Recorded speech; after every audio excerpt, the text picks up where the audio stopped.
The mouse?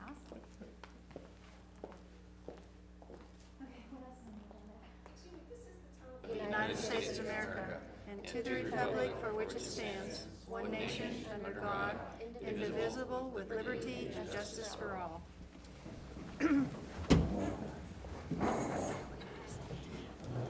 Roll call, please. That wouldn't be appropriate. Here. Here. Here. Here. Kelly, is your mic on?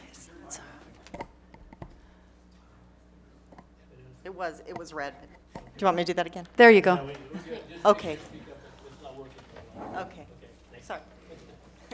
Thank you. Announcements and presentations to the public. Received presentation from Byrne Engineering Services regarding structural and ADA improvements to Old Historic City Hall. Thank you, Mayor and Council. As you recall, last, almost a year ago, less than that, March, April, I think, we issued a contract to Byrne Engineering to do an analysis, structural analysis of our historic City Hall building on Main Street. They have now completed that. You have a copy of the study, and I've asked them to come tonight to do a presentation to us, answer any questions. We're not asking for any action tonight, but I put some questions in your staff report to think about so that we can, in the future, decide, we'll bring this back in the future, decide where we want to go from here with these two buildings. So with that, I'd like to turn it over to Lori Byrne from Byrne Engineering to go through the presentation. Good evening. I'm Lori Byrne. I'm a licensed structural engineer, and I've brought a colleague of mine, Louis Springer, who's a licensed architect and a certified access specialist. I'll be speaking regarding the structural portions of the rehabilitation, and Louis will speak to the non-structural portions. An overview of our presentation, I'll explain the scope of our project and our study, and then I've broken it into two parts, the structural rehabilitation, which I'll discuss, and the non-structural, which Louis will discuss. The structural portions include the design criterion and assumptions, our preliminary findings from our analysis. I'll go over very briefly the three retrofit alternatives that we came up with, and then discuss briefly the preferred alternative and give our recommendations for structural. Louis will spend the bulk of his time talking about accessibility issues, and he'll also touch on fire and life safety requirements, mechanical, electrical, and plumbing, that's what MEP is, and the hazardous material abatement. At the very end, we'll kind of go briefly through our cost analysis for all of the rehabilitation measures. Okay, so you see the buildings there, known as the ketchup and mustard buildings, we're told. The ketchup on the left there is the Confidence Building, constructed in 1860. The yellow building on the right is the Immigrant Jane Building. It's really two separate structures that have a combined common wall in the center. There's an addition that was constructed on the right building, the yellow building, in the early 1900s, and that one is a reinforced concrete structure. The shell of the main two buildings that you see from Main Street is unreinforced masonry, which means it has no rebar in it. We call this URM. The interior common wall and the foundation are constructed of unreinforced stone and mortar. There is plaster on that interior common wall and on the front facade. We weren't really able to tell if the front wall of the building was only brick or if it also included some stone and mortar. Okay, the roof and floor diaphragms of all three of the portions of the building, the Immigrant Jane, the Confidence, and the rear addition, are all timber, which just means wood framing with plywood on it or sheathing on it.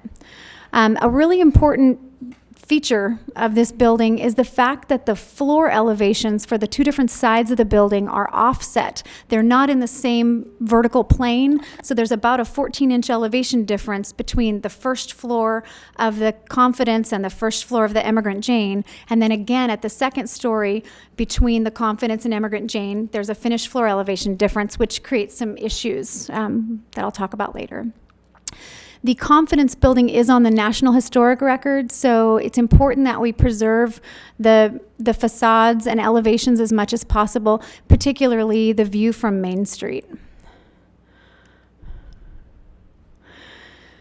So in order to conduct our analysis, we had to make some assumptions. Our objective was to do some rough analysis and see what we could do to make these buildings comply with current building code requirements in terms of the structural and the non-structural, to see if we could lease this space. And so that's our goal, is to get space that's safe, that meets the code requirements, and that we can lease to future tenants. The first thing we did was we conducted some field reviews. We looked at the buildings. There are quite a few portions of it observable: walls, underfloor, attic. We could see quite a bit of the framing. There were some studies that have been conducted over the past 30 years from other engineering firms. So we got their studies as well as some previous non-destructive testing results where they tested the strength of the masonry and mortar. So we looked at that information. We did some preliminary sort of global analysis on the framing and from a lateral standpoint as well, seismic analysis. We also brought in some specialists. We, of course, brought in Lewis for the non-structural portions. On the structural side, we talked to an expert mason. We had him look at everything and help us figure out what we could do with the issues that we found with the masonry. We spoke with a steel specialist. We had him come in and we looked at placement for a crane if we potentially brought in some steel framing members to strengthen the building. So we looked at access with him. We also brought in an environmental specialist to look at the hazardous materials, asbestos and lead paint. So there are many levels that you can design a building for with respect to the seismic analysis. So we chose the life safety requirement level of the code. So that just means that we're trying to make the building not collapse. We want to give time for people to get out of the building in a significant seismic event. This doesn't mean that the building will be in great shape after. It could need significant repair after a major event. But to try to get it to where it's not damaged in a significant event is almost not feasible. So we went with this sort of life safety, don't kill anyone, get everyone out of the building approach, which is allowed by the code. Occupancy of the building is hugely important. It's almost like in order to decide how you can strengthen the building or make the building accessible, you need to know what kind of tenants you want to have. So we got direction from the city that the upper floor levels would be professional office space, assumed to be that, and then on the main level, it would be this assembly or mercantile occupancy, which includes a store, an art gallery, a restaurant, a bar, a dance hall. So the loads associated with that and the access requirements, maybe not a dance hall. Anyway, so it's important for you to understand that the study is really contingent upon the occupancy of the building. So we needed that as a starting point. That's what we got, and that's the direction we went in. There were portions that we couldn't observe, for example, the front wall. So we've left a nice big fat 25% contingency to hopefully cover us for the unknown things that we'll uncover. Basic structural observations, you don't need to be a genius to see there are some large cracks in the masonry, particularly on the west wall. The mortar joints have some deterioration, both in the horizontal and vertical joints. The mortar is falling apart in some areas. There's a pretty significant lack of anchorage at the wall to the floor and roof diaphragms. What that means is basically the floor and roof framing are sort of sitting on a little tiny ledge on the brick. And so if the building were to move in a seismic event, those floor and roof diaphragms could unseat, and that's a collapse mechanism. So that's a really important part of the retrofit. is getting some good positive anchorage there. Another significant issue on the west wall is the out-of-plane offset. That wall is pretty bowed, as much as we think about 6 inches, both horizontally and vertically on that wall.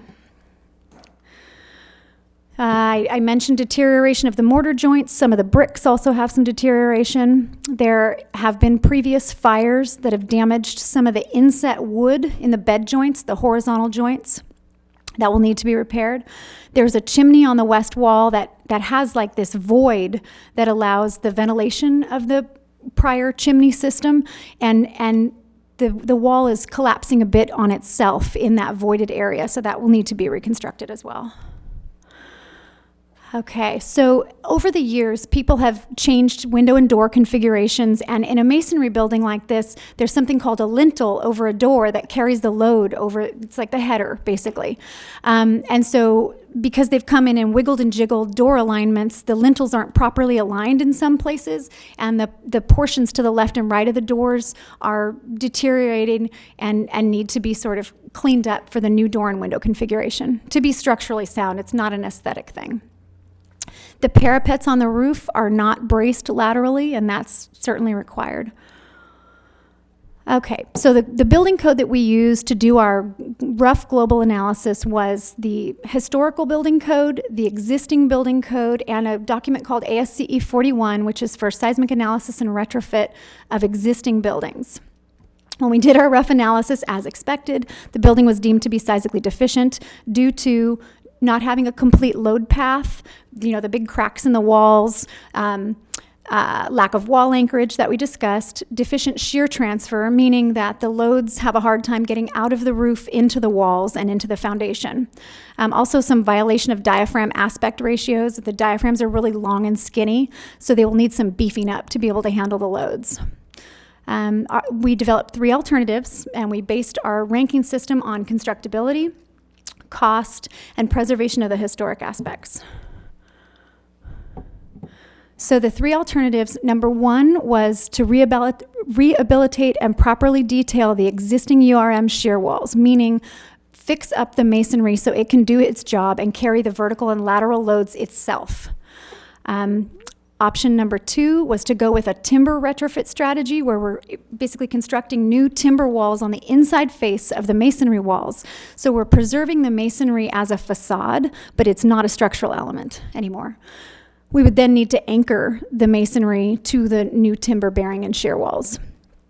The third alternative was similar to the timber, but it's with steel. So constructing new steel moment frames on the inside face of the masonry walls, using the masonry as a veneer, and carrying all the loads with steel. No matter which alternative we choose, there are some common retrofit measures for all alternatives. They are significantly fixing up the west and south walls because of the cracks and chimney and all of that. There's repointing, which is just scraping out the old mortar and putting in new mortar in the masonry walls. We need to brace the parapets.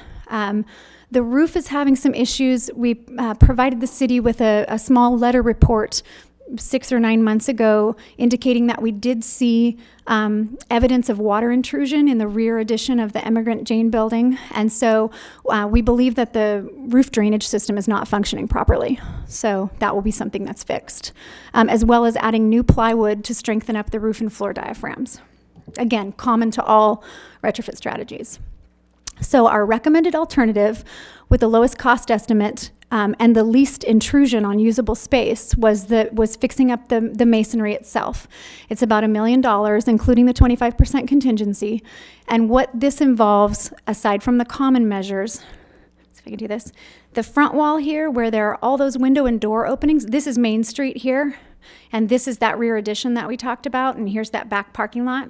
So the front wall of the building has a bunch of window and door openings. Therefore, it has little tiny skinny pieces of masonry trying to carry all the loads. So we propose to add at least 2 withes to the 2 layers of brick to the front wall to strengthen it vertically and laterally.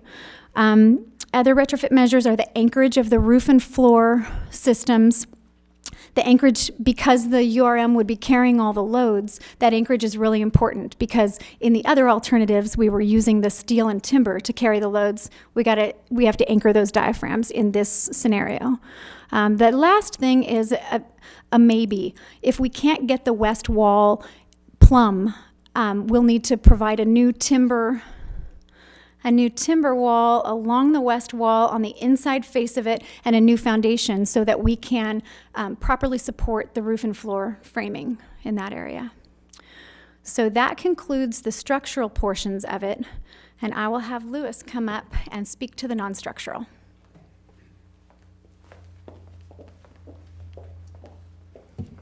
Hello, everyone. So what I want to talk about first really is some of the accessibility issues. As Lori mentioned, the floors are offset from each other, so internally there's some accessibility issues also. I mean, as far as going from one building to the other, there's going to have to be some ramps internally in order to solve that problem. But let's get started on the street facade. So on the street, this Main Street slopes quite a bit, and so you can see that in the middle picture there, some of the slope issues. On the left is the entrance into the ketchup building. So the Confidence building.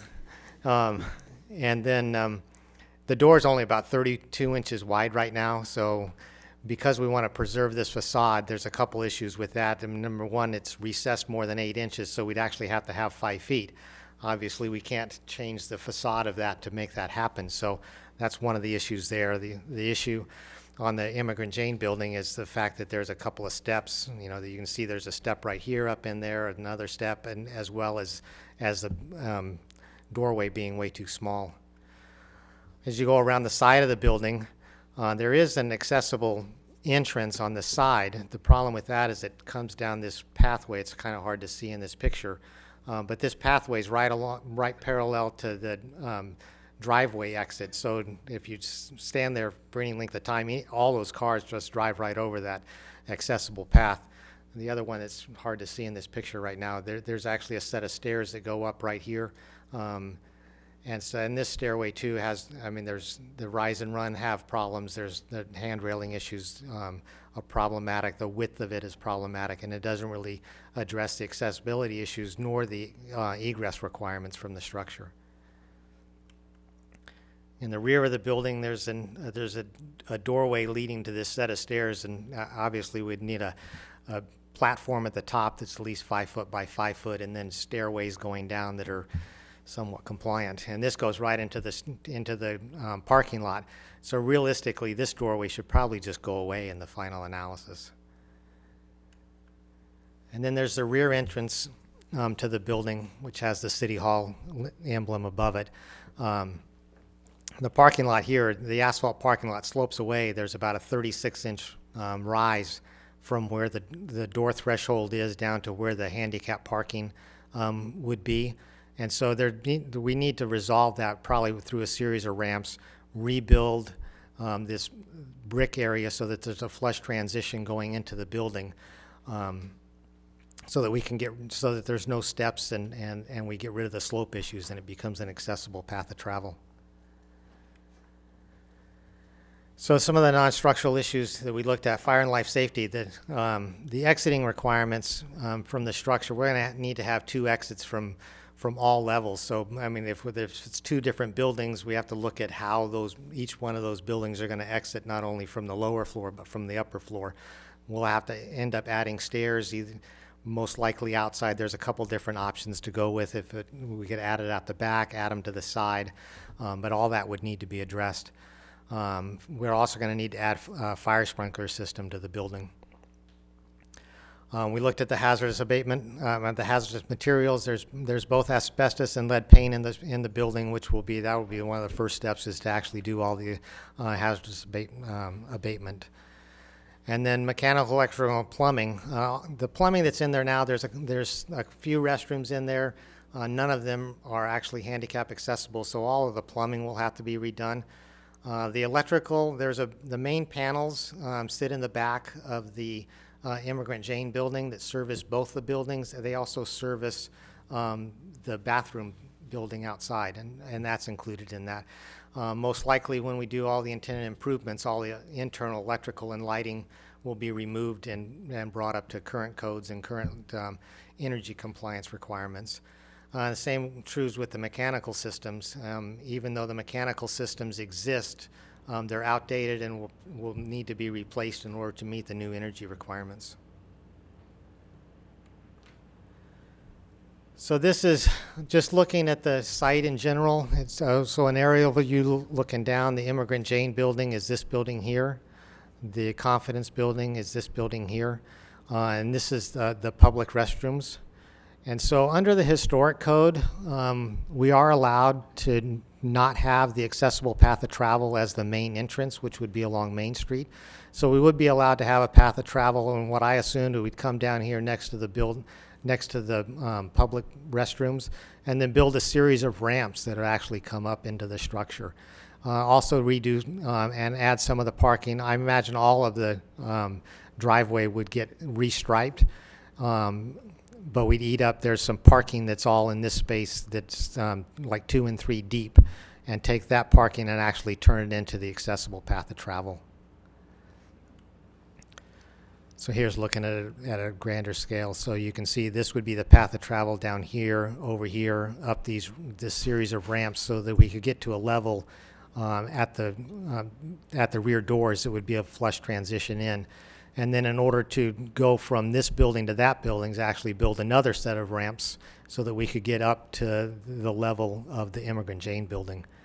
Like I said, once we get inside, we have those stair transition too, where we'd have to have either lifts or ramps in order to make that transition. Like we'd need to look at egress, and there's a couple ways we could have egress on this side of the building. And this side of the building, we have to provide 2 points that are at least half the distance of the diagonal. And I was assuming that we'd look at this as one building rather than as 2 separate buildings when we did that, so we wouldn't have to have multiple stairs coming out. Because it's a publicly funded building, we are going to be required to put an elevator in order to provide accessibility to the second floor.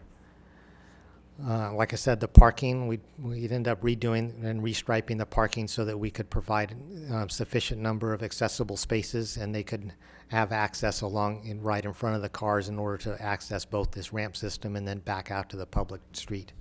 And we already talked about the path of travel. So then we took all the things we did and looked and tried to put some numbers to it. So we figured fire and life safety, accessibility, mechanical, electrical, plumbing, and the installation and the abatement. That's all the non-structural, and you can see the cost associated with all of those. The recommended structural retrofit is about $800,000. To do the design work is about another $210,000. And then we included a 25% contingency because there's still a lot of unknowns in order to make sure that we bring the building up to all the current codes. And that brings us to a total of about $2.2 million. And with that, we'll take any questions. Any questions from council? How far out of plumb is the west wall?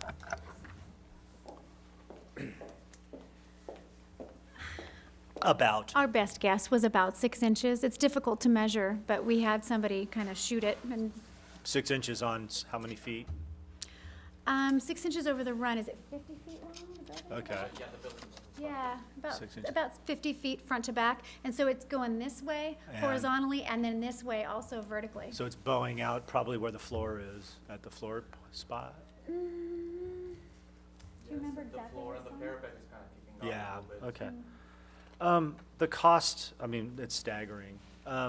However, I noticed that in the cost per alternative, the URM, the timber, and the steel, the actual differences was about 10% from the highest to the lowest. And I understand if you build a frame within the existing walls, you lose some space in there. But from a structural standpoint, is one superior to the other in terms, I mean, you know, if we're gonna, if we can pull this thing off, we'd like to try to do the job that's going to last, I mean, my personal feeling, this is just me.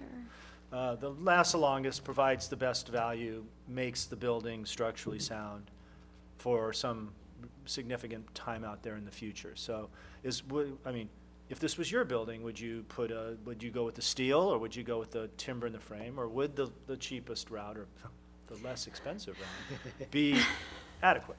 Well, I personally do prefer the URM Okay. alternative. Okay. I think it keeps the building in its most native state. Mm-hmm. Of course, we'd want to be extremely careful with that. There's some included in our proposed design fee for the next phase is some more non-destructive testing, both before and after repointing. You know, of course, we want to be careful with that. Because we need to be very conservative. But I don't think that masonry is actually fairly ductile if it's got the right, if things are properly pointed, you know. Right now it's pretty brittle and cracked, but I think we can fix it up. The timber alternative is really tough because not only do you lose space with those interior walls that we're building, you also need these interior shear walls. Right. So it just really cuts up the space pretty badly. That's And then the steel has just some constructability issues of being able to hoist these huge frames into place. Okay. So I think All right. masonry.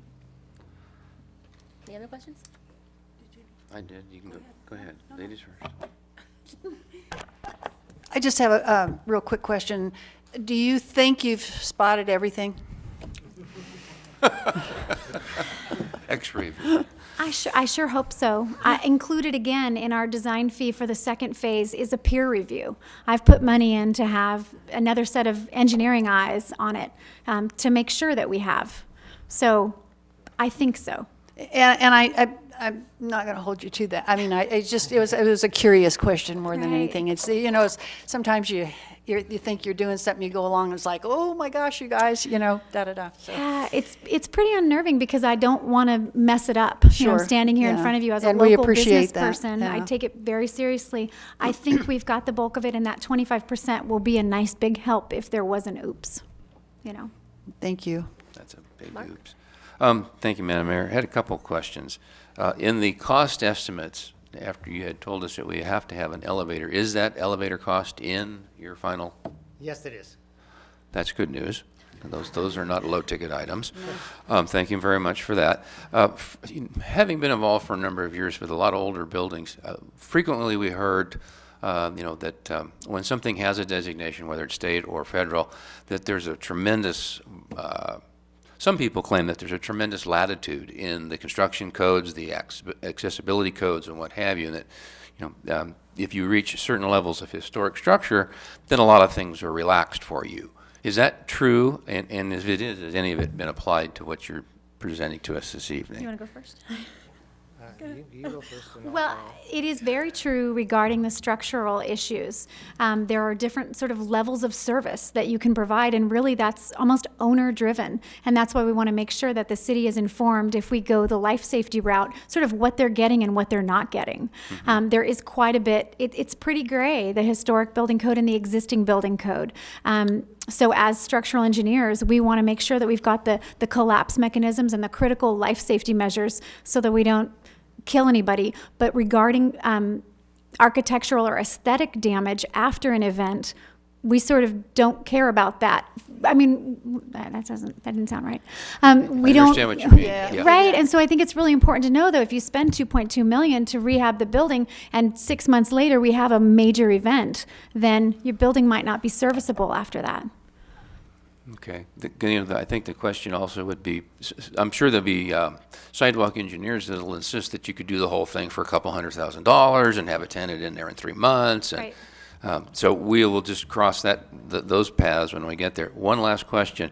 If we Want were me to address the accessibility question, because you had both when it came to code. well, yeah, if you have additional information, yes, please. So on the accessibility, there's really not a lot of help in the historic code. I mean, we can change the ramp from a 1 to 12 to a 1 to 10, but and if we add some signage. When it comes to the accessibility, it's really not a building code issue, it's a civil rights issue. And so that's where all the laws start coming in to make sure that anybody can access this building. And so there's very little latitude as far as what you can't do in a historic building. Thank you very much. That's very important. I'm sorry I cut you off. That's okay. And to that same note, from a structural standpoint, the owner does get to make some of the decisions on the life safety, so we want to make sure we educate them as well as possible in terms of what sort of risk or liability they're exposing themselves to based on the choices that we make. Okay, thank you. And one last question? Okay, thank you.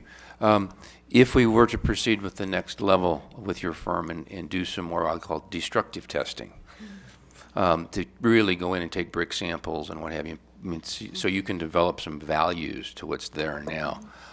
Would that give us enough information so that, say we won the lottery and we had the $2 million to do this, we would get down the road with real high levels of confidence that we wouldn't get into your preferred option and then suddenly find out we needed to go to steel? Right. The testing is definitely a first order of business. And so we want to be conservative enough when we get the test results. If they look like they're close, too close for comfort, we may switch alternatives at that point, which still leaves us within our contingency, but we don't want to be on the edge of that. Thank you very much. Appreciate it. Thank you. One more question, and when you're talking, this is on the structural side, you're talking, you mentioned like events and seismic and all of that. And of course, once again, it's kind of like the sidewalk engineers that'll say you can do this for $100,000. Everyone around it will go, well, there hasn't been an earthquake. And I mean, the buildings are still there. And so, you know, there hasn't been an event like that. At least I can't remember when I've lived in the town for 30 plus years now. Of course, I would remind everybody that in San Francisco prior to 1906, they had not had an earthquake of any size for about 50 years prior to that.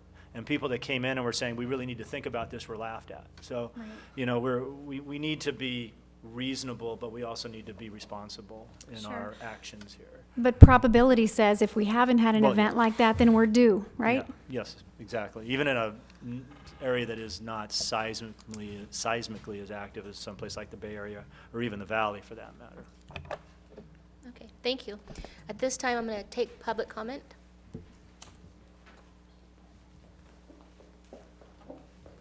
Nobody? Okay, I can't believe it either. Okay, then we'll close public comment. wait a minute. Oh, Well, now they're going to fight over it.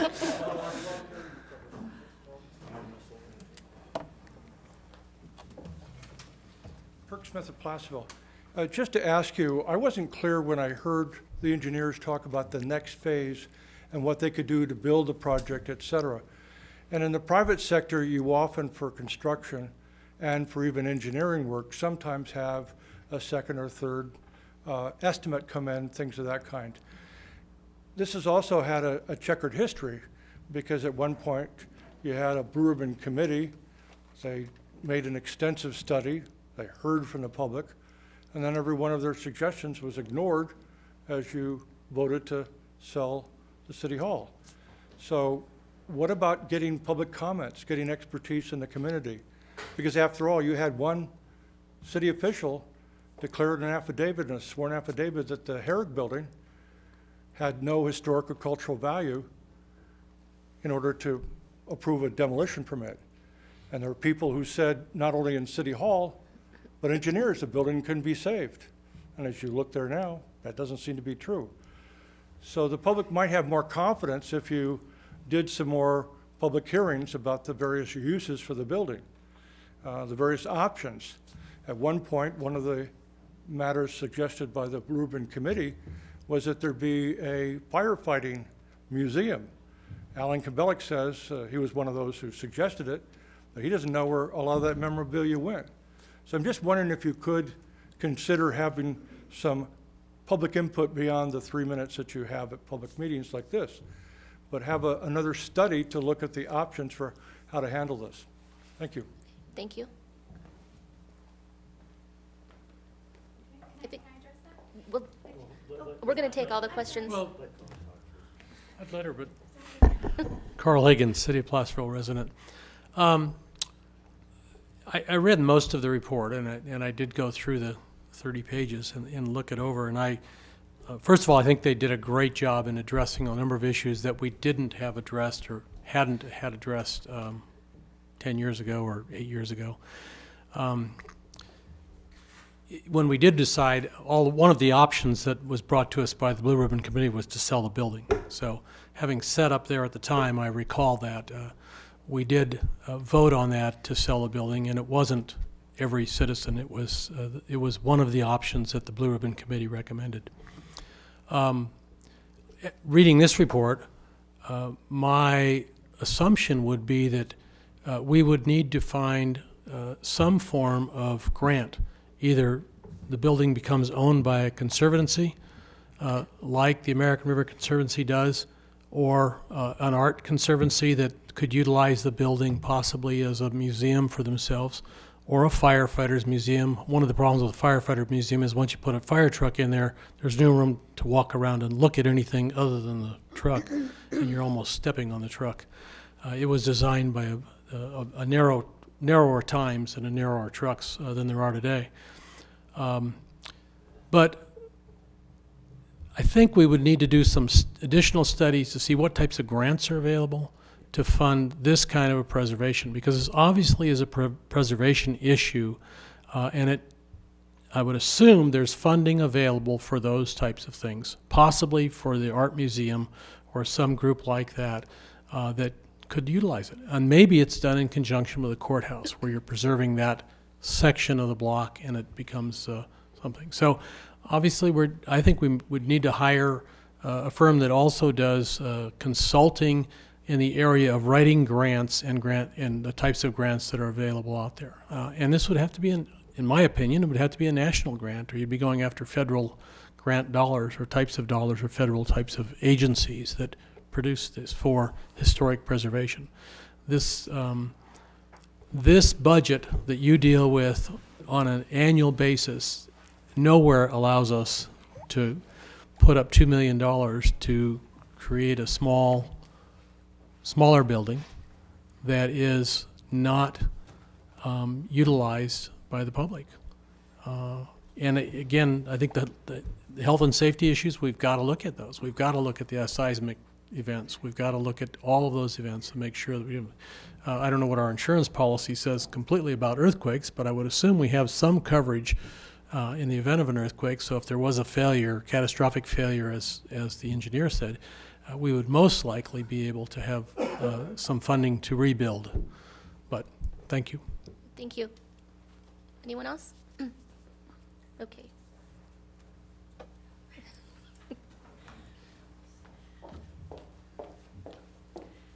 I just wanted to say that I agree that it's really important to get that public input and community input. I want to stress that I'm a member of several engineering organizations, and I have discussed this project with several of my colleagues. Gary Gates provided the original study 30 years ago, and I've spoken with him at length and even offered him the option to participate, and he was like, oh, no, you take it, you know? So I agree, and I think it's really important, and that's why I included peer review in the next phase of it, because one person shouldn't be doing it alone. Thank you. Okay, I'm going to close public comment. Any other questions from council? Go ahead. I have one when you're done. So tonight, we're really not discussing any of the issues or anything. This is just a presentation, right? And so save my reasons or anything like that for later on. I did put some questions in my staff report I just saw to that. help kind of get us thinking about this. And I guess my question of the council would be, in what form would you like this brought back to you? Just in a general, another council meeting? Would you like to do a special workshop to look at something? What would be your preference going forward? Okay, so with that in mind, I shared with several of you, there's been a couple articles in the Sacramento Bee lately, and one of them, and they're both presented by architects and what's going on in other areas close to us, and one of them is Old Sacramento. There was I thought, a great article, and I just took one little part out of there, and I'm going to read it because I thought this has a lot of meaning, he said, much of our downtown was built in the early 1900s, an era that produced a variety of architectural styles worth keeping. Preservation and adaptive reuse of these buildings can result in character, inside and out, that can't be imitated with new construction. In addition to the visual benefits of preservation, there can be significant economic and environmental benefits as well. And I just think that is so true with this. And then there's also, I think it's, this is in Monday's paper, and the headline is Woodlands Main Street Gaining Momentum.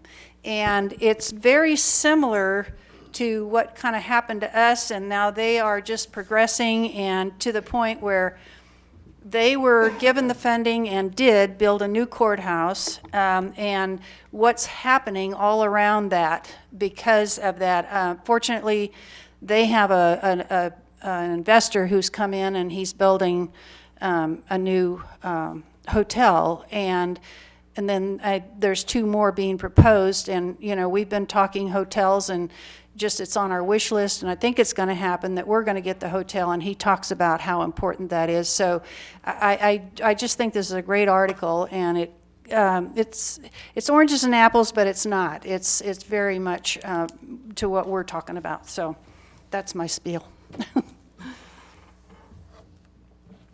Thank you, Madam Mayor. Thank you again to our consultants. I appreciate the presentation this evening and the wide scope in which you presented it, covering very complex issues, both the access and the structural. And it's interesting that you say some of your colleagues say, no, you go ahead and go to Placerville, no problem. And I'm also very happy that the building is still here and functioning. It just finished functioning as a real estate office, and back when some other hard decisions were having to be made, we were facing what turned out to be the Great Recession. So both buildings are alive and well, and they've yet survived another chapter of this town's history.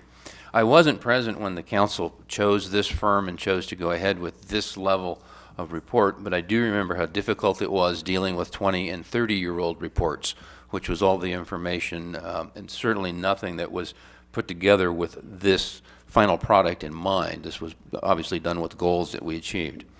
I would ask my colleagues or the city manager, we've heard that the next step would be to allow this firm or a firm to go in and actually do the testing and do some, as I called it, destructive investigation, where they can poke in and begin to establish what the actual parameters are for the brickwork and what have you.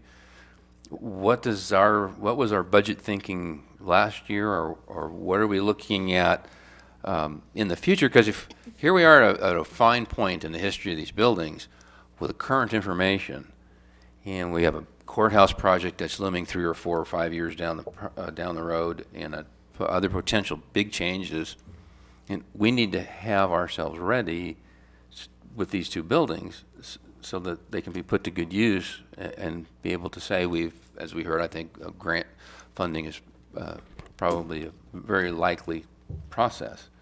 Are we ready in the next 6 months to do some investigation in brick and mortar? Well, I think that's something the discussion we need to have. What is the next step? And like I say, I put a few questions on here, where do we go from here? I'm not sure.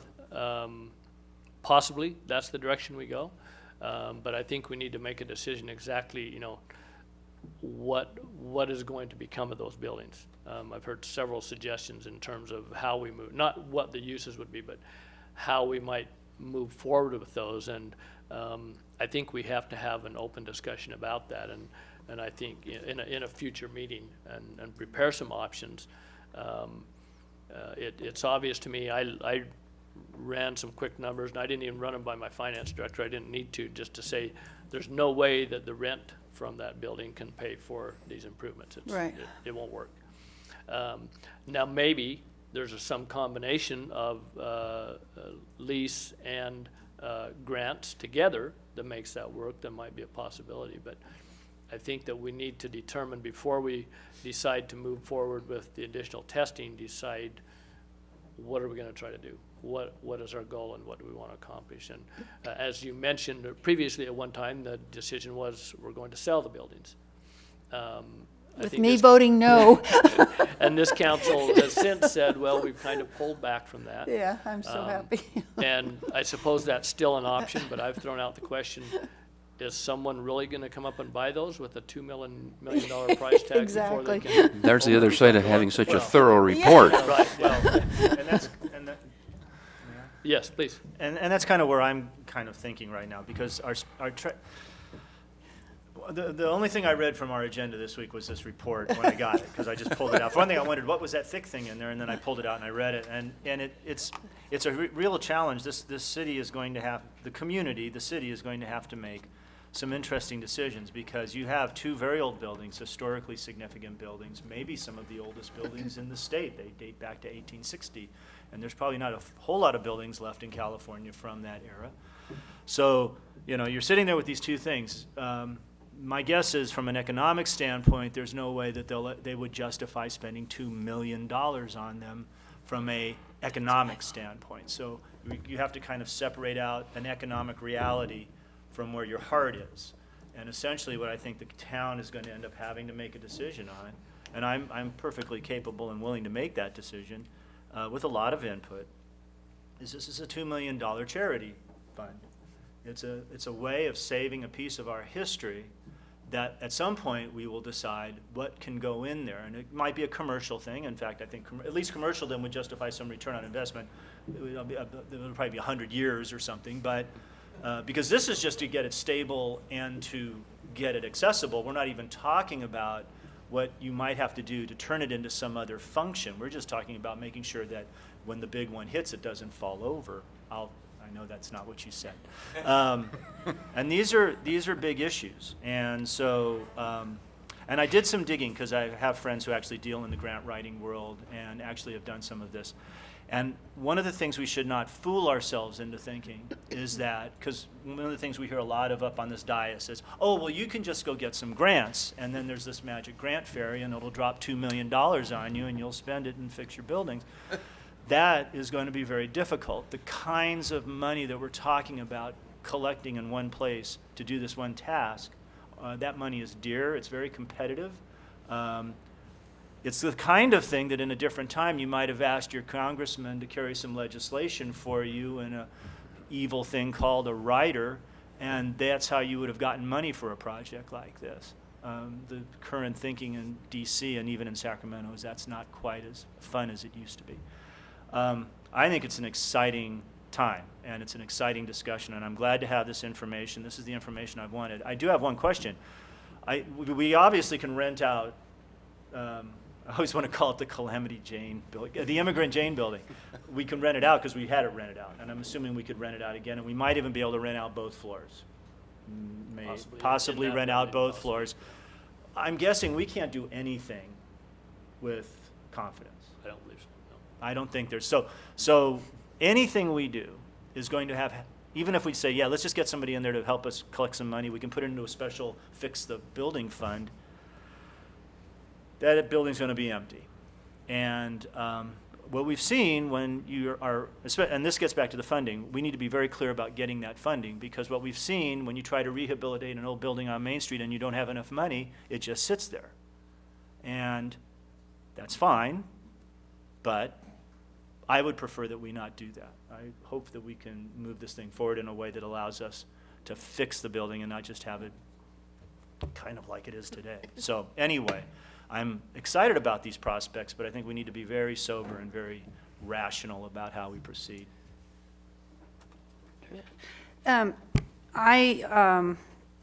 through what the possibilities that Cleve presented, 1 through 5,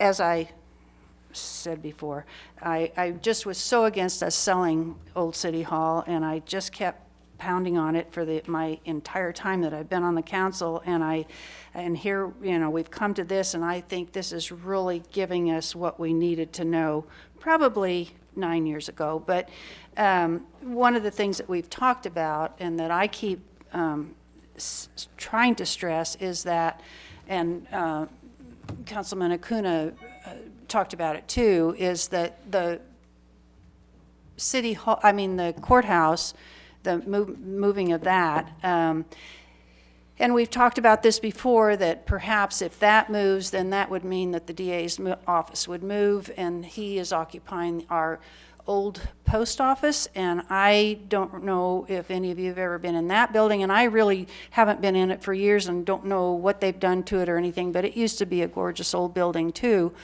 The one next door used to be the old telephone office, and it was kind of nondescript, but going to different conferences and stuff that I've gone to, and I've seen and heard some of the projects that have been done in other cities, and again, reading this Woodland, what they're talking about with Woodland and their downtown. I just think that maybe with a cooperation with the county, because they do own those buildings, we own the old city hall, but and again, we're talking about our economic development, and we're talking about our tourism, which, tourism probably is our number one draw. So to me, that means that we've got the old telephone office, the DA's office, the courthouse, and the old city hall. So that's 4 buildings up there that are old and have a lot of history, and where are they? Right off Highway 50. I mean, they're very visible, and I just think that we would do a disservice by not trying to capture that. And maybe, we don't know, the study hasn't been done on by the Blue Ribbon Committee appointed for the courthouse site, but to me, maybe a whole project could be developed along there. So my question, I guess, and that was number 5, should the buildings be reviewed in conjunction with the Main Street Courthouse reuse project? And I don't know when that committee is going to, they've already been formed and everything, but I don't know how long their report is going to take. So how much do we want to consider putting in this if they are going to come up with maybe a whole project? So that, to me, is a question, too. I have something to say. I was one of the committee members that was working with the Blue Ribbon Committee, and one of the things we were looking at is whether we do in their, when they're starting this, to continue to look at the Old City Hall, what they're, and the DA's building with Correct, the courthouse. right. And one of the recommendations, one of the thoughts, was they kind of were deciding, no, let's focus just on the courthouse right now. So maybe if we gave them direction that, and on second thought, we should. Because I think what they're starting. Well, when I was a part of the committee that interviewed the architects that they're working with, that was one of the things I did ask them. Mm-hmm. And I said, are you aware of this other thought? And they said, absolutely. So I think they are taking that in. Can I comment on that? Yes, that has been talked about, that we should look at, perhaps at least leave our options open to look at broader than just the courthouse. Mm-hmm. I will say that the study or the consultant that the state is hiring to help us with that Yes. only addressed the courthouse. The courthouse. Now, they were aware of the other buildings, but it is primarily to look at the courthouse. But that doesn't mean we can't expand that and have them. Well, look my at it. thoughts are, and I think Lori mentioned this, that she questioned you what they would be used for, and so that was how they did their planning. Right. But if, say, another report comes in and said, well, this is what we think might work, we don't want to spend all this money for what, and then have them say, well, we really think this would work. So I don't know, what's the cart before the horse? I don't know. Right. So I think what we need to do right now, though, is determine, it's hard to say what the next step is because of what's happening with the Correct. courthouse and the Blue Ribbon Committee. But I think, maybe it is, if the council is open to it, maybe we have some sort of, invite the Blue Ribbon Committee also, but have some sort of public meeting and just talk about this, and as was suggested tonight, see what kind of comments come out of that. Like I say, I made the decision on the professional office upstairs, basically retail downstairs, based on, we had to decide something. Oh, wasn't- and wasn't- I know, wasn't I trying to understand. No, say no, that no. that had to be what it is, Right. but that could also change later.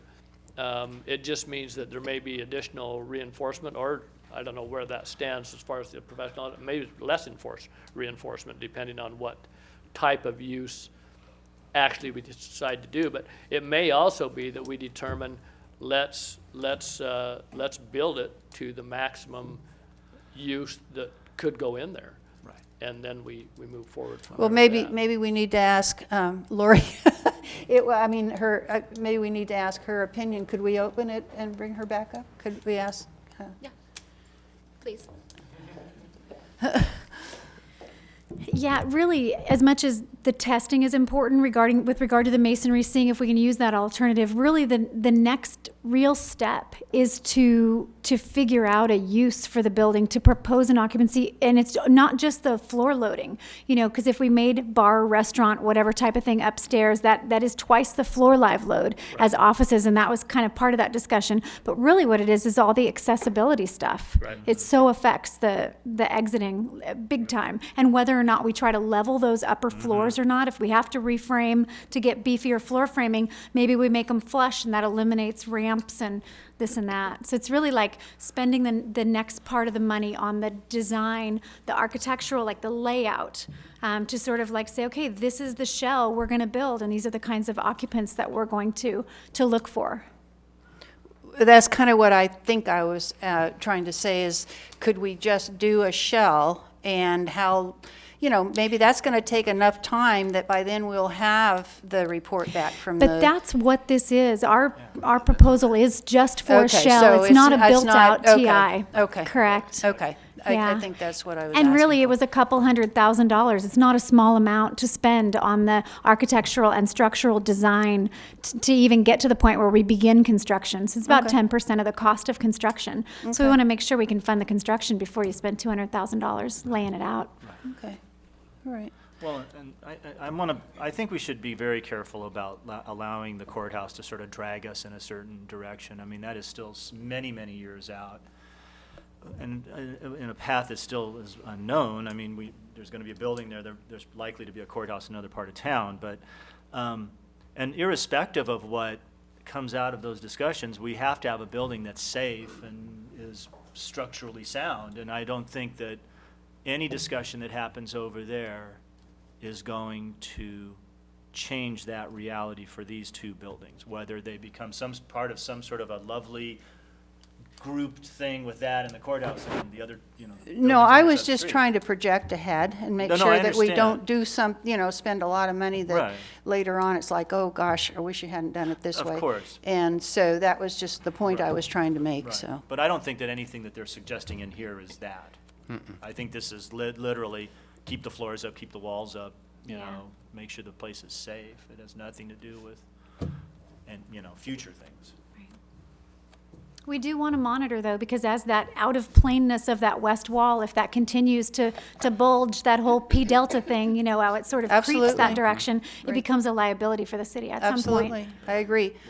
But like I say, that what my real question was, that I just want to project ahead and, think about For sure. So- since all this other stuff has been So I presented. think my question would be, I think we can go back and staff and work with some of you also to get your ideas individually, and then go back and talk about, maybe what that next step is. Is it to put together a plan to fundraise, to get the funding to do this? So that, and determine, is it even possible, maybe looking at that and determine where that is.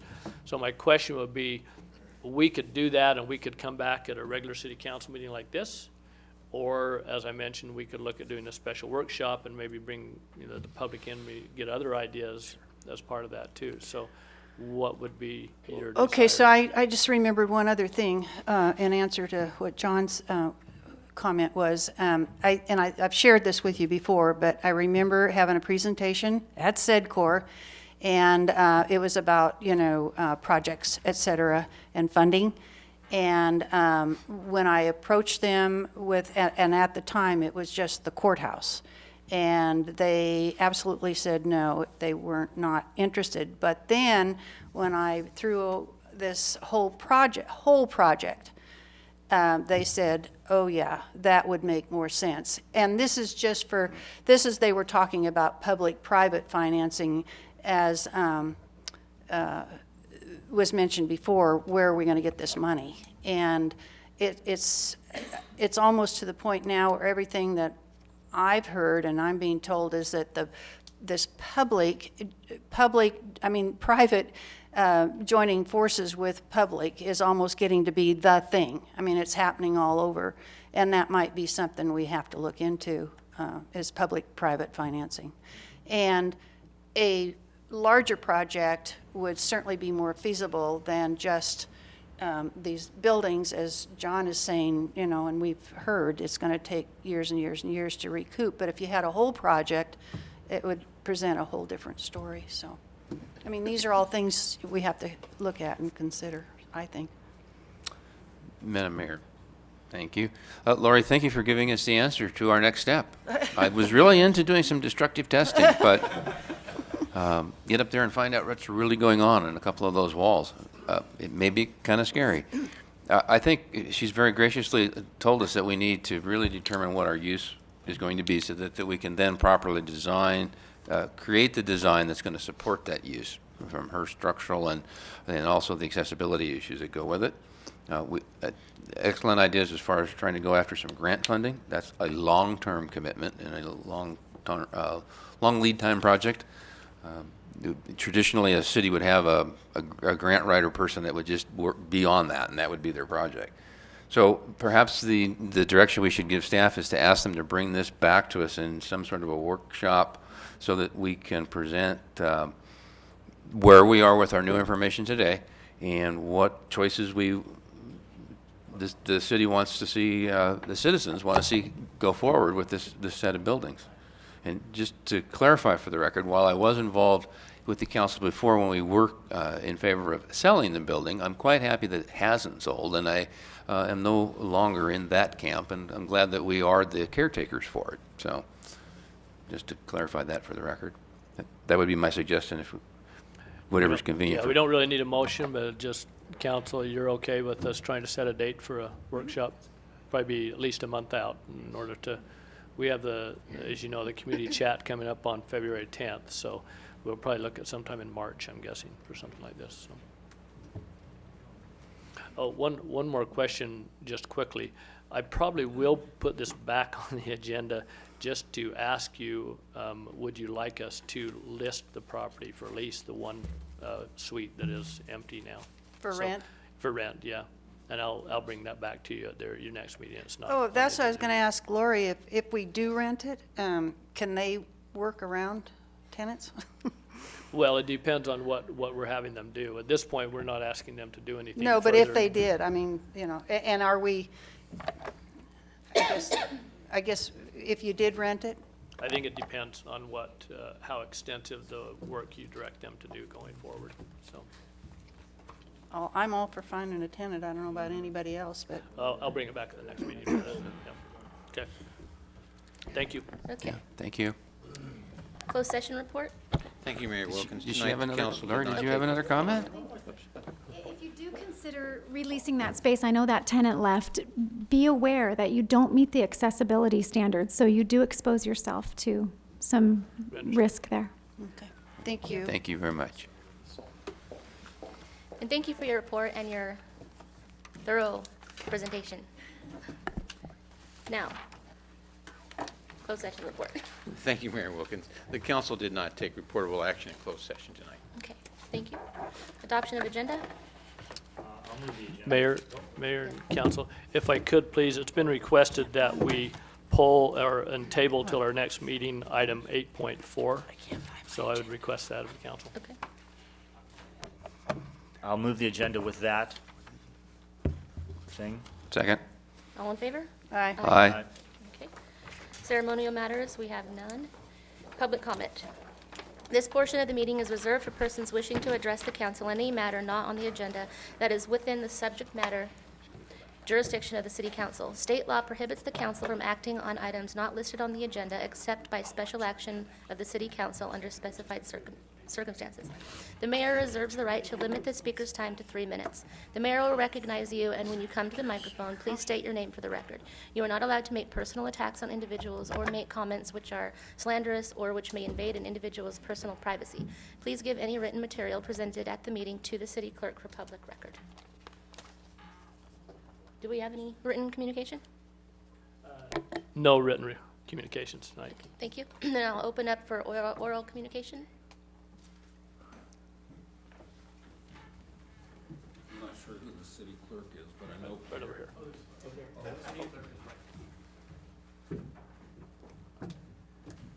I just brought some photos.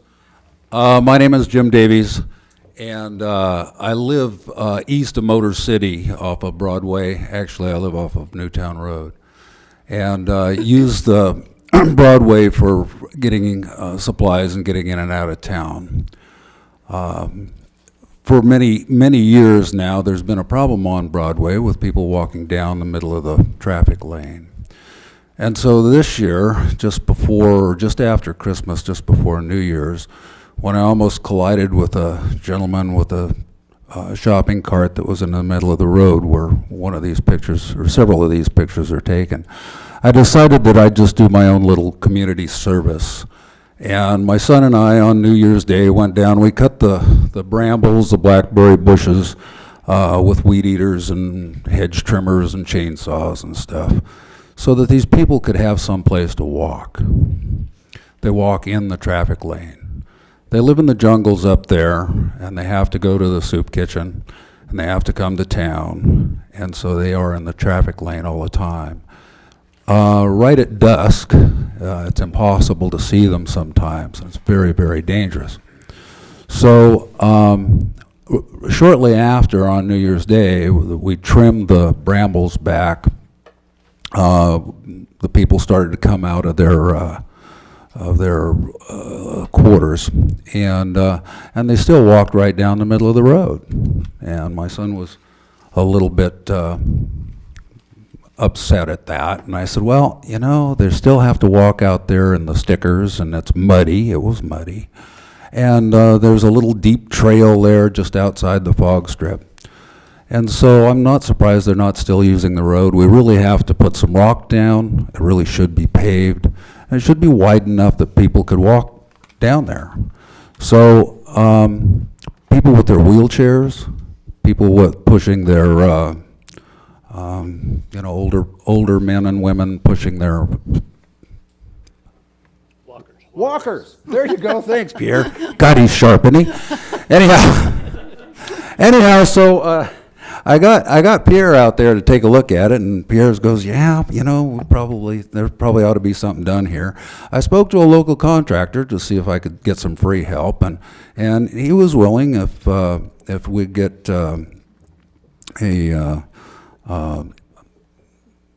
help me with a permit. It's not an ingress and egress permit. It's an encroachment permit. That's pretty close. Anyway, so he was willing to do some work there, but he shouldn't be saddled with all of the cost and the time, but he's willing to put some time in. One major problem, as you'll notice with the photos that I gave to the clerk, was that there's a pole that's there, a light pole, a city light pole, and it's a good place to have a light because it lights up the intersection to Pneumonia Gulch there, which I think might be Smith Flat Road. But it's too close to the road. So, pardon me? Can you wrap it up? Wrap it up. Yeah. So anyway, there needs to be some action there. It's too dangerous. It's been going on for years, and it's not getting any better. Thank you. All right? Thank you.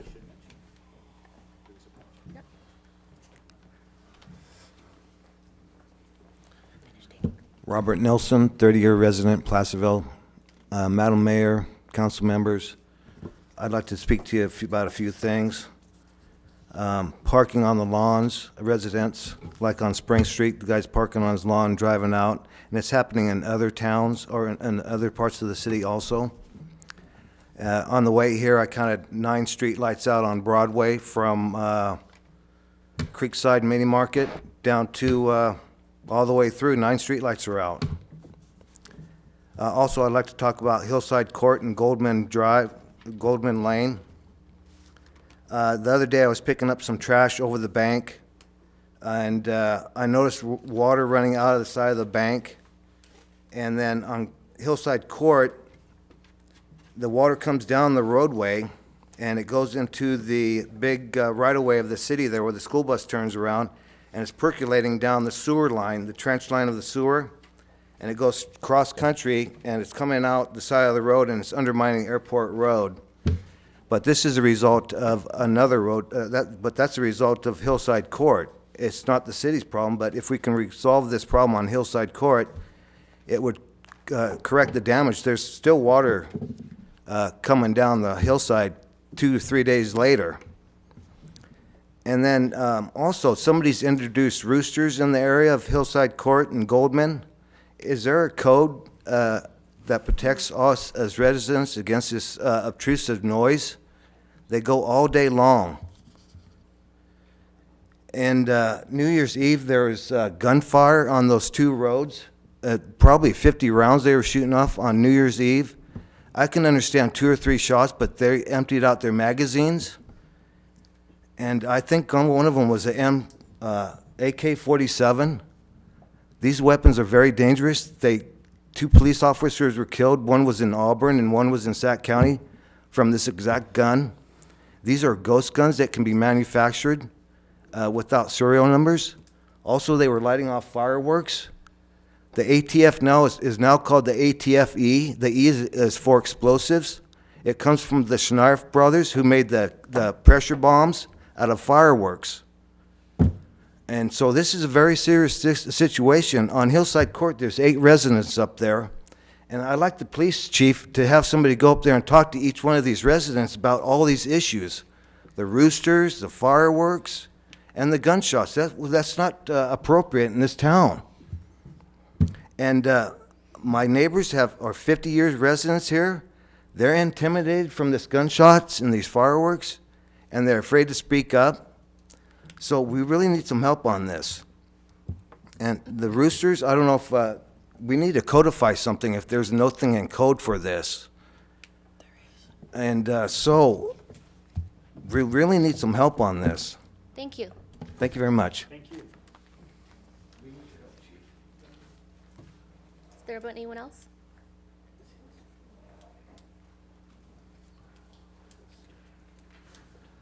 Mr. Nelson?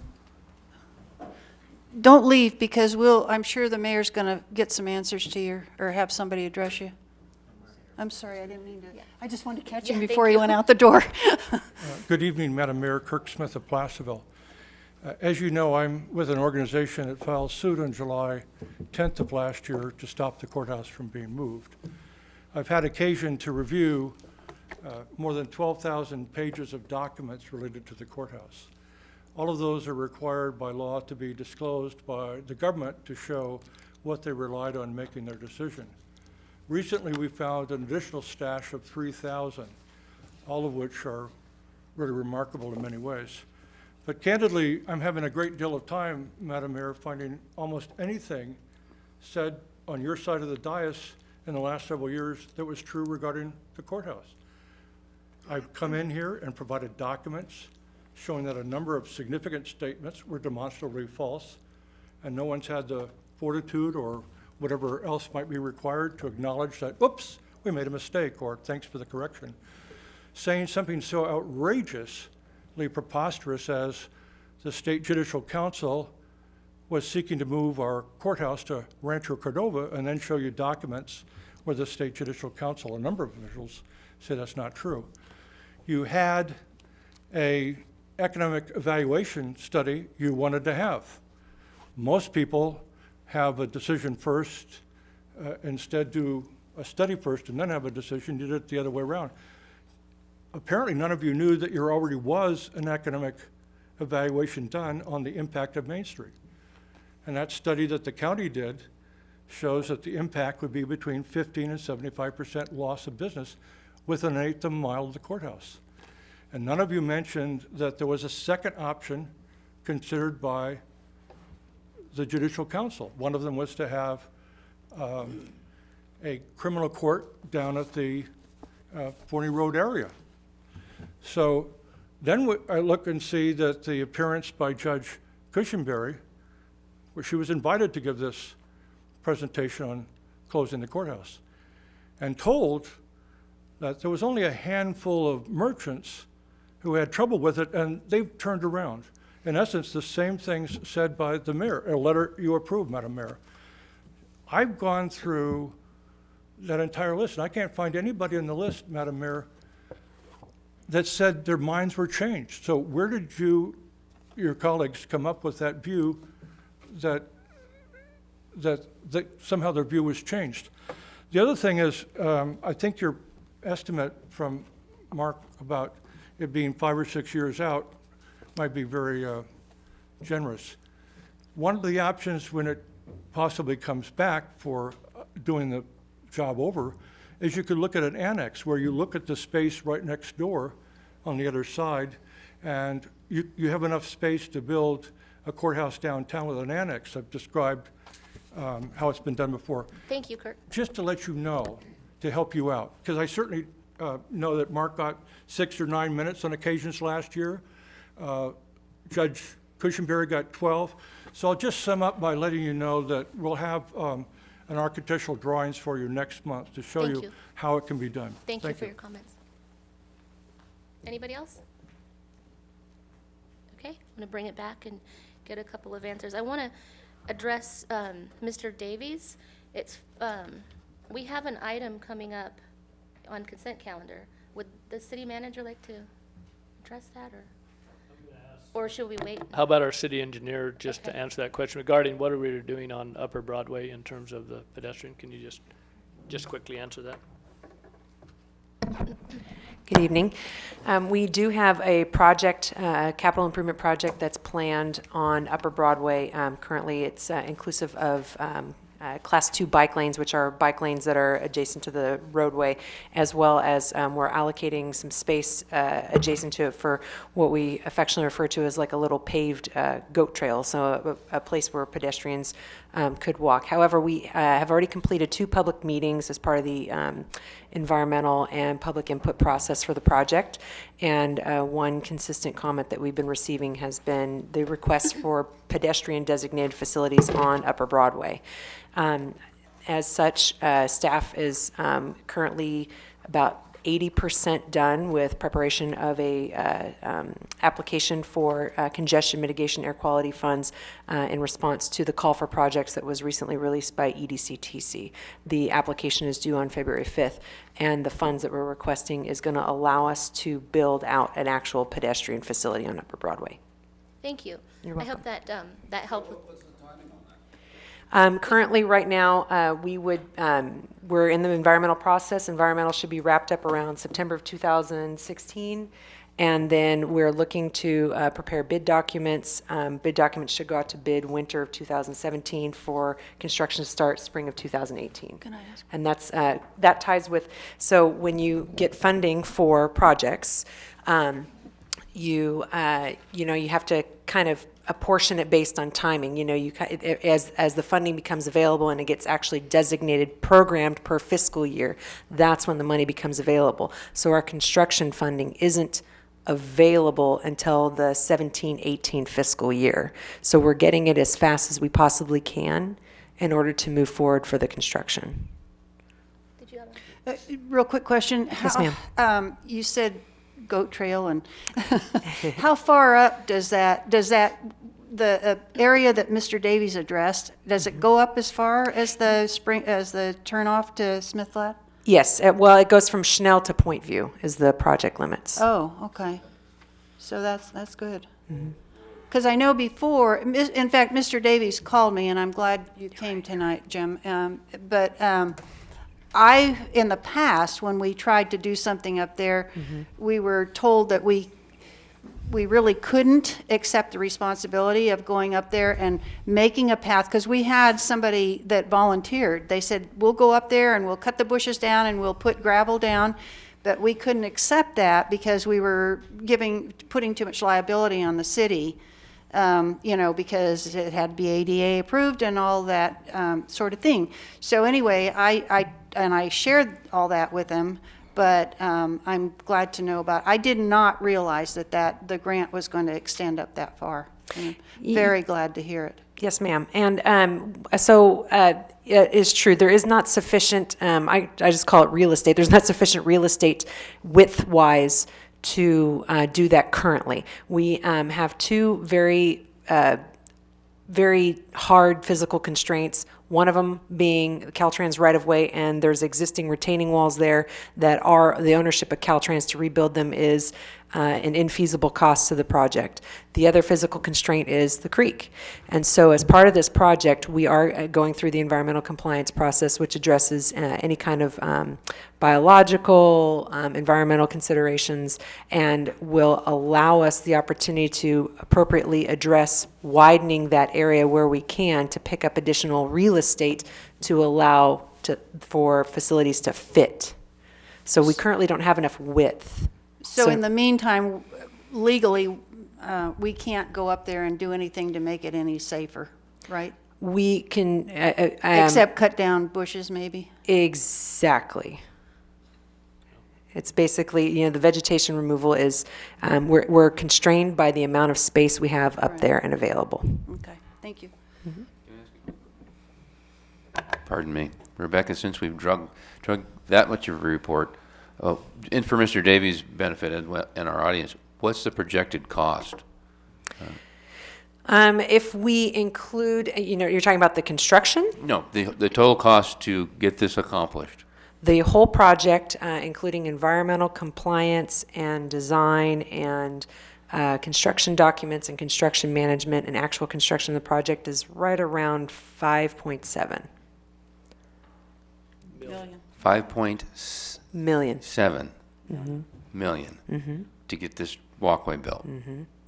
For safe connections. To make it comply with all the necessary requirements. Yes. So that as a city, we're not putting every resident at risk of an injury and a suit and so on and Correct. so forth. It is a fair stretch, too. It's a little over a mile. Yeah, but it has been a topic of discussion for years. Agreed. So $5.7 million versus your weed eater and your gravel, and so this is the reality that unfortunately we're living with right now. Yes. Thank That estimate does include some gap closure sidewalk connections on Broadway, too, throughout the corridor. Thank you very much for that. Yes, and utility relocations are the infamous pole and the various poles that are out there. Right. Thank you. Sure.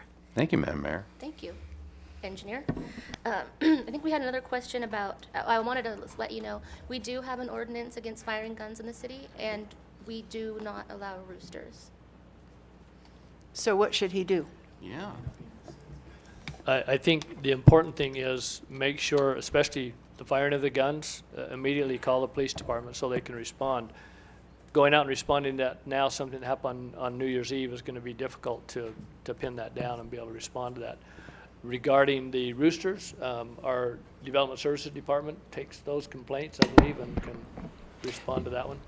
Yeah, roosters are currently not allowed within the city of Placerville. Just for your information, you're probably aware that the city is, or staff is, considering drafting an ordinance to allow for the keeping of hen chickens, but roosters are currently not allowed unless your property is zoned estate residential. And it's my recollection that there's only one 20-acre piece of property within the city limits that's zoned estate residential, and that would be the only zone that would allow for the keeping of roosters. But there's no state residential properties in the vicinity of Hillside that the gentleman was speaking of. So staff would just ask that the gentleman file a formal complaint with us, and we'll be more than happy to enforce the code and hopefully cause the removal of the offending roosters. Thank you. Apprehension. Okay. Does he need to talk to this gentleman? Pierre, if you could connect with him and get him your contact information so that he can talk to you later. Thank you. And if I witnessed that same problem with the runoff the other day, Mr. Nelson. I go up Airport Road several couple, 3 times a week, and I saw that situation after our last real heavy, steady rain coming down, washing across the city street, coming out of what I assume those are private roads, and that you've got an icing issue, you've got the wear and tear on our road system that should be collected before it gets to just washing across the road. So I'd be happy to talk to staff after the meeting, and we'll see if we can let us appropriate folks know that we don't need additional water in this particular instance, anyway. And thank you for sticking around so we can get you your answers. So moving on to the consent calendar. All matters listed under the consent calendar are considered routine and will be enacted by one motion by roll call vote unless any member of the city council wishes to remove any item for discussion. The reading of the full text of all resolutions will be waived unless the council member requests otherwise. I'll move the consent calendar No, with the, with the noted change of removing item 8.4. Do you want to have a second first? I'll second it. Okay. Would anybody like to come and comment on anything on the consent calendar? Okay, I'm going to bring it back. Can we have a roll call, please? Sure. Mayor Wilkins? Aye. Vice Mayor Carici? Aye. Councilmember Borelli? aye. Councilmember Acuna? Aye. Thank you. Thank you. Ordinances. Waive the second reading of an ordinance amending Title 10 of the City Municipal Code, adding Chapter 10, Sections 1 through 6 to Title 10 zoning change 2015-08, prohibiting medical marijuana dispensaries and cultivation of medical marijuana and delivery of medical marijuana in all land use zones in the City of Placerville, and 2, adopt said ordinance. Thank you, Madam Mayor, members of the council. This ordinance was first introduced at your regular council meeting of January 12th of this year. This ordinance will effectively prohibit medical marijuana dispensaries, the cultivation of medical marijuana, and the delivery of medical marijuana in all land uses within the City of Placerville. So with that, staff is recommending that the council waive the second reading of an ordinance that would amend Title 10 of the City Municipal Code, adding Chapter 10, Section 1 through 6 to Title 10, prohibiting medical marijuana dispensaries, the cultivation of medical marijuana, and the delivery of medical marijuana in all land use zones in the City of Placerville, and then 2, adopt said ordinance. That concludes staff's report. Thank you. Thank you. Are there any questions for staff? No? Okay, I'm going to open public comment, and I'll close public comment.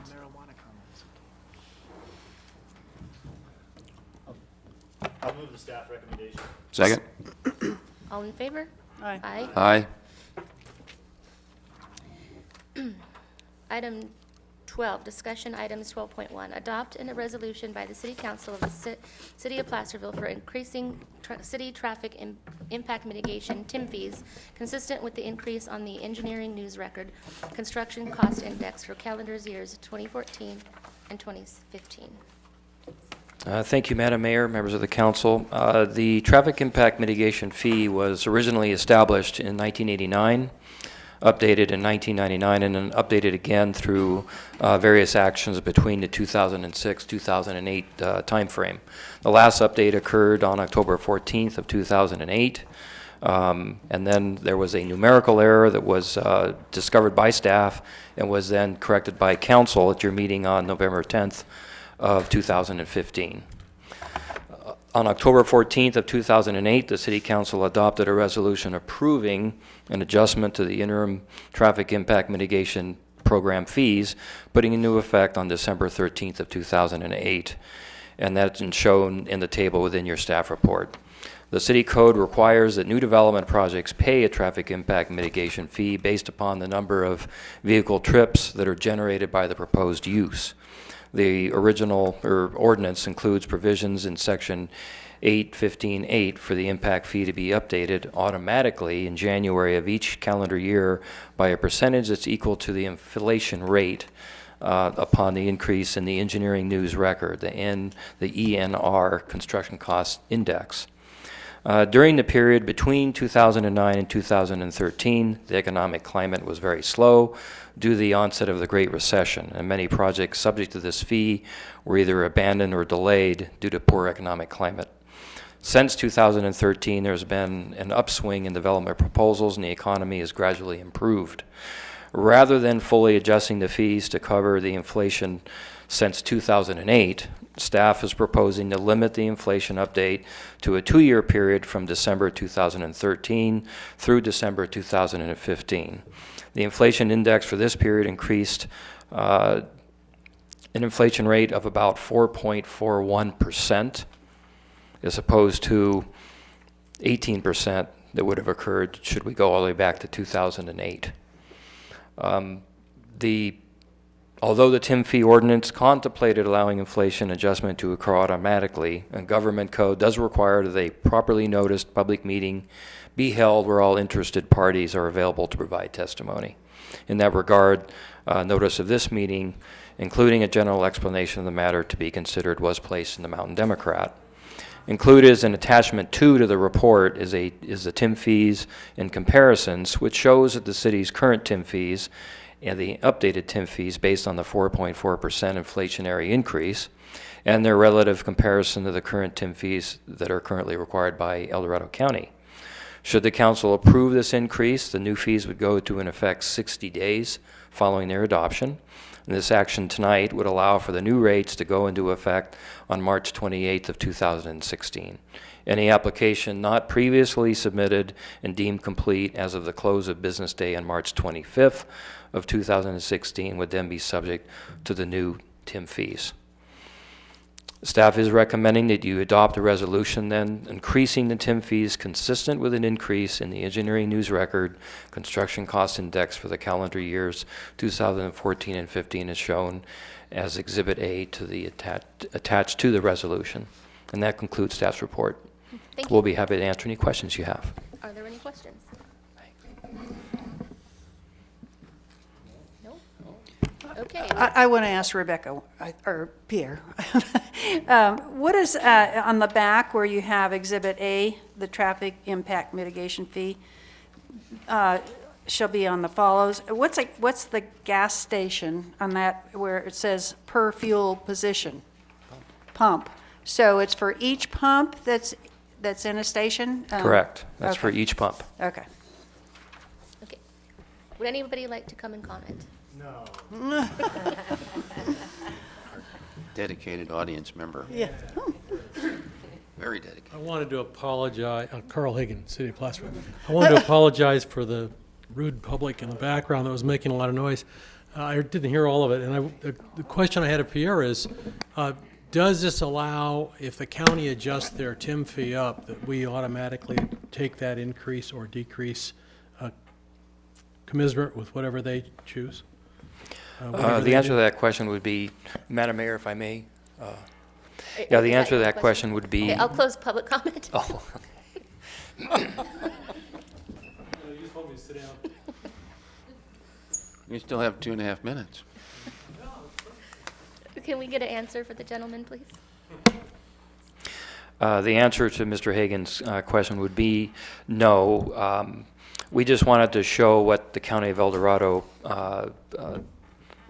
has for their TIM fees. Basically,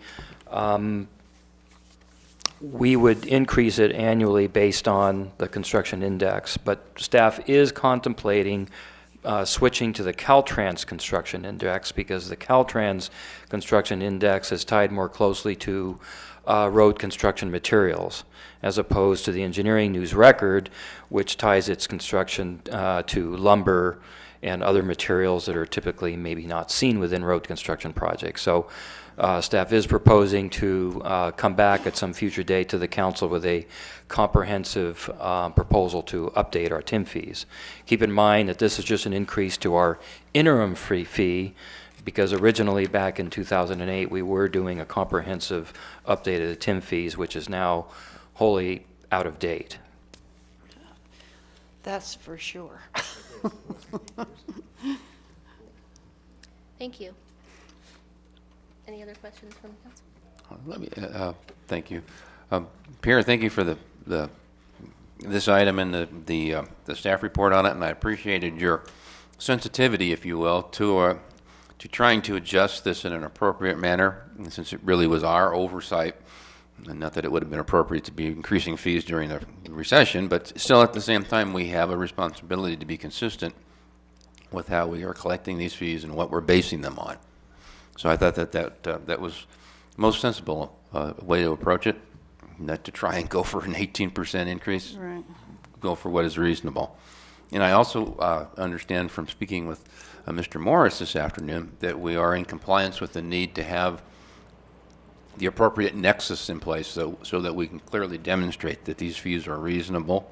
And there's some agencies in the county right now that are in quite a bit of turmoil because they have not been diligent in maintaining their appropriate nexus and keeping their reports up to date.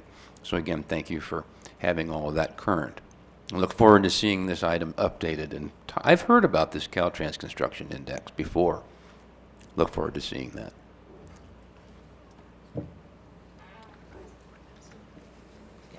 I'd be happy to go ahead and move for approval of the item. Second.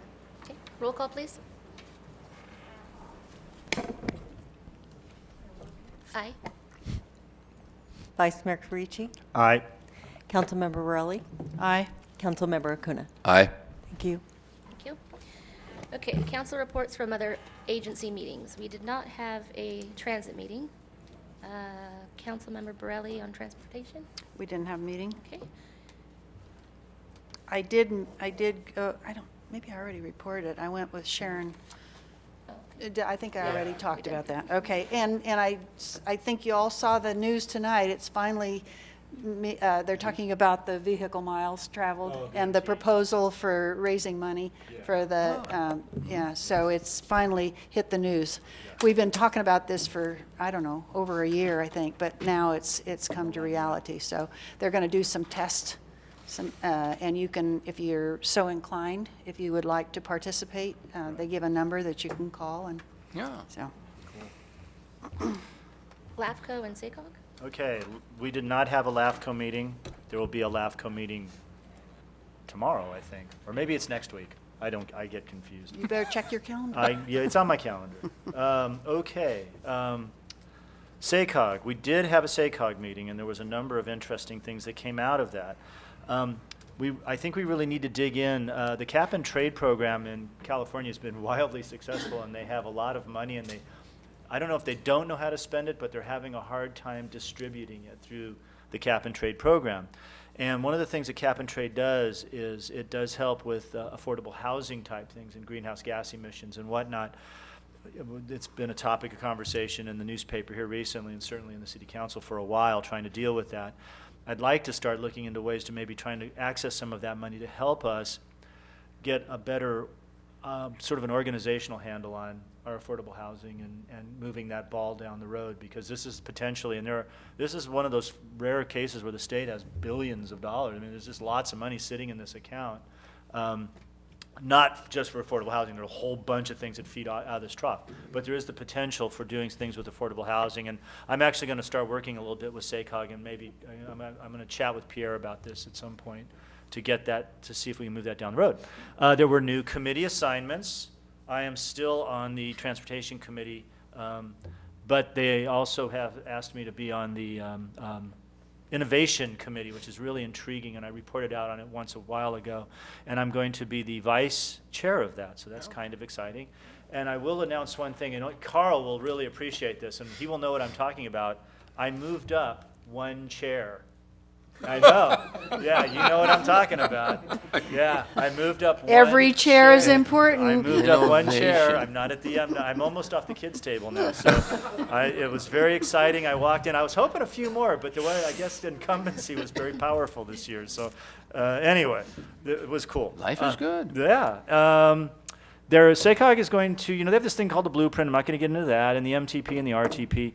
And they're actually going to start doing some, they're going to go around to the jurisdictions again and do some one-on-ones and meetings with local folks to talk about, the implementation of the blueprint up here is a little fuzzy, but mostly just implementation of the MTP and the RTP and how that's going and getting our input on that. And the other thing, and I'll just be real brief on this, I'm trying to get a little bit more engaged in the League of California Cities. I actually volunteered to be on one of their committees, and of course, all the really cool ones. I think I mentioned this before. All the cool committees have been taken. So I'm on the Human Resources Committee. But that's really cool because we got to talk about PERS, talk about something scary. But it was very good, and the conversations were very interesting.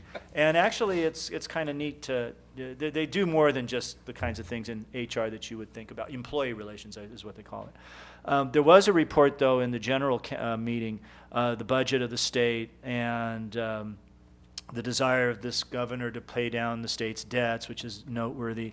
And then, of course, this thing about transportation was also brought up, and he really wants to dive back into that and hopefully come up with a formula for getting some good, solid funding dollars for transportation, getting away from the gas tax and some of those less reliable ones now, and looking at things like VMT and getting on the ad valorem tax and all of that. So lots of exciting stuff there, and I will try to engage a bit more with the League of California Cities because they're a very good organization with lots of assets and resources that would be beneficial to us. And I think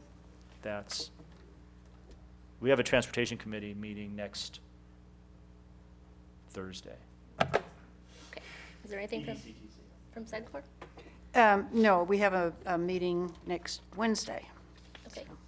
And I have a report to say, I just got back from a conference, and one of our units was on the pros and cons of the gas tax versus the VMT versus the registration, and also information on the pilot program. And I don't have them here with me tonight, but I do have information if anybody wants that, because it was a good presentation. Okay. Requests for future agenda items. Anything? Nothing tonight. Okay. City manager staff reports? I believe our city engineer has just a brief report she wanted to hand out. Do you want to, and maybe comment briefly on that? It's just a status update on our current projects we're working on, so. I saw Jim Fisher walking up and down Main Street. Yes, I saw him too. Good to see him back. I know, very exciting.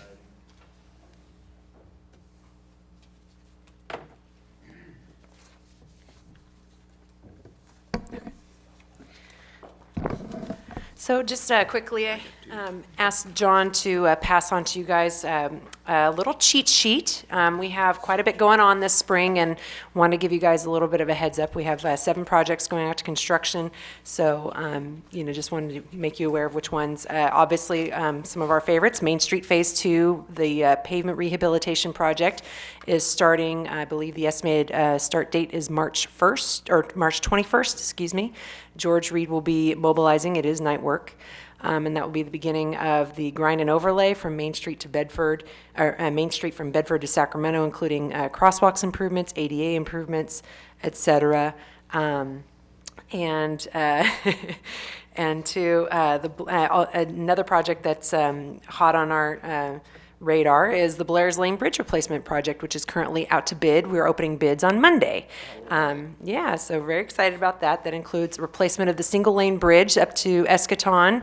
A lot of that project includes a lot of utility relocation and roadway work to allow for sufficient space to then construct the large bridge. Escaton has been excellent in working with us as partners on the project in terms of allowing us to do temporary construction detours up to Heritage Lane that will allow the construction of the project to last 1 year instead of 2. So we're very excited and very appreciative of working with the folks at Escaton. They've been great. And I have to tell you, after attending the birthday party up there, that was the one question that was asked by everyone. Yes. Tell us about the Blair Street Bridge. When's it going to be done? So they will be very happy. Rebecca, will they break if you open bids on Monday? On Monday, February 1st. Awesome. Wow. When Yeah. construction date would start? We're aiming for mid-March. It's kind of dependent upon once we get the contractor under contract. We do our pre-con and then start setting up the schedule. First thing is we get them under contract, and then they start firing in submittals, and we start the the construction administration portion of their contract, and then approving the schedule and et cetera. So there's a little bit of legwork that has to happen before actual equipment makes it out there. And I apologize that you had to answer so many questions at the birthday party. It was cute. It was really, and everybody, I mean, it was a big laugh, but Yeah. it was cute. Well, it sounded like the timing of the birthday party you went to was about 2 weeks before we went and did a presentation to the HOA, and so we also were fielding quite a few questions, and so very curious, and they're very excited to get their new bridge. Absolutely. So we are too. And then another one that we have coming up is the Western Placerville Interchanges Project, Phase 1B. It is completing the pedestrian and bicycle facility connection from the County Government Center to the County Fair Plaza. That is funded through CMAQ, and we're looking to do award of the construction contract to Veer Camp at the next council meeting. And then another one, as you know, we were talking about improvements on Broadway. One of the more physically attainable ones that's coming up is the Broadway crosswalks improvements. We received Highway Safety Improvement Program funding, or as we affectionately refer to it, HSIP money, which is federal funds. And local match was supported through TDA and the support of EDC-TC. And it also includes a new bus stop for EDC-TA in front of Tractor Supply. So we've been working all collaboratively on that. As you already know, the contract has already been awarded, and they are starting to, they're mobilizing in estimated as February 29th, Leap Day. So we're looking forward to that one moving forward. And then one of the projects that you, inclusive of Main Street, but one of the projects you may have seen Jim and I walking around today was actually we were doing a job walk for the Party Way, Big Cut Road, Sacramento Street, Gilmore, Chamberlain Waterline Replacement Project. That project is going to replace approximately 4,000 linear feet of water line and select service connections and meters. We were fortunate enough to get a Department of Water Resources state grant through Prop 84, and supplying local match to that is our beloved Measure H. So we're very excited to move this Measure H project forward. The engineer's estimate's approximately $1.7 million, so it's quite a big water job for us. And Rebecca, yes, ma'am. I want to use this as an example of some of the stuff that we faced, and we keep trying to say this, but I think this really brings it home. When did we start this project, John? I know it was before Cleve came. Do you remember? Maybe Carl remembers.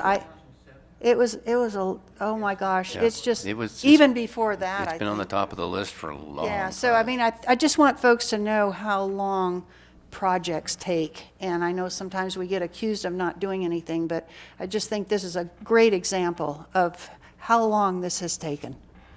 Thank you. You're welcome. Yeah, no, we're very excited about it. It's much needed. There's a lot of pipe, 4,000 feet. Yeah. Yes, That it is a lot of is. Yeah, and some precarious locations, you Yes. know. It's very hilly terrain, narrow streets, our beloved Placerville. So, and then another project that we have permission from council to release for bid is the Sierra Tank Bypass and Schnell School PRV. We managed to combine both of those projects to allow still to solicit informal bidding. Public Contract Code calls for a benchmark of around $175,000. The estimate's around $160,000, so we're able to let that out through informal bidding. So we will start that process at the end of this month, beginning of next month. And also, much needed and long time waiting CIP is the Madrone and Giovanni lift stations. We are going to be sending those out to bid as well at the end of this month, beginning of next month. We have final bid documents on both Madrone and Giovanni and the Sierra System bypass project sitting on my desk, and I'm reviewing them currently, getting them ready to let them out for bid. And but I just also want to draw attention that our total construction value of projects going out to the spring is $7,068,721.41. So, busy. Awesome. All right, thank you. You're welcome. Upcoming items. Items tentatively scheduled for the Take two. Items tentatively scheduled for the next regularly scheduled city council will include Mallard Lane Street Frontage Improvement Agreement, agreement to purchase folder inserter, approve aquatic fees, award folder inserter, award WPI Phase 1B, new contract between El Dorado Irrigation and the City of Placerville, TDA claim to El Dorado County Transportation Commission, and ETA claim to El Dorado County Transportation Commission. Annual Crime Statistics Report and MOU with Local 39 Operating Engineers. All right.